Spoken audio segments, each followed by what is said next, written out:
বছরের শুরুতেই সকলকে বলছি হ্যাপি নিউ ইয়ার। মানে এরকম একটা সুন্দর হ্যাপি নিউ ইয়ার হবে ভাবতে পারিনি।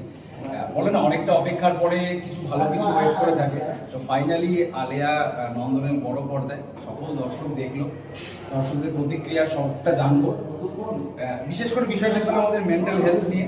মেন্টাল হেলথ নিয়ে আমরা একটা সামাজিক বার্তা আমাদের অডিয়েন্সকে দিলাম যে দীর্ঘদিন ধরে আমরা সমস্ত চারিদিকে যত দিন যাচ্ছে তত মেন্টাল হেলথের প্রবলেমটা আরও বাড়ছে। কেউ এটা নিয়ে ডিসকাস করে না। ট্রিটমেন্টের অভাবে প্রচুর মানুষ সুসাইডাল টেন্ডেন্সির দিকে চলে যায়।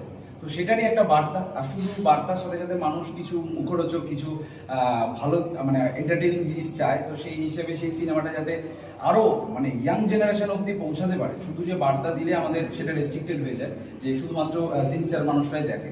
তো তার সাথে আমরা যা যা দেওয়া প্রয়োজন যাতে ইয়াং জেনারেশন অবধি জিনিসটা পৌঁছায়, সেরকম ভাবেই কিন্তু আমরা পুরো শুটিং করে পুরো সিনেমাটাকে দর্শকদের সামনে তুলে ধরলাম। আচ্ছা, আজকে আলিয়ার পাশাপাশি রুদ্ররাত্রি প্রদর্শিত হবে।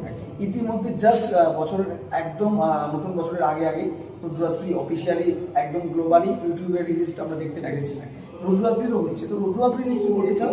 সিনেমাটা তো প্রদর্শিত হবে, স্টোরি তো আমরা অনেকেই দেখে নিয়েছি অলরেডি।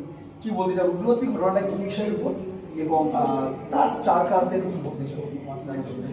রুদ্ররাত্রিটা হলো আমাদের রেপ কেস এর প্রতিবাদ হিসেবে। কারণ রেপ কেস তো আমরা রেগুলারলি শুনছি, দেখছি, সেগুলো নিয়ে নানা কথাবার্তা বলছি বা বলছি না, চেপে রাখছি মনের ভিতরে। বহু কেস এরকম অল ওভার ইন্ডিয়াতে এরকম আছে যেগুলো পুলিশের কাছে রেজিস্টার অবধি হয় না। আমাদের কাছে খুব কম সংখ্যক খবর মিডিয়ার থ্রুতে আসে, মানে জাস্ট 2% আমি মনে করি খবর আসে।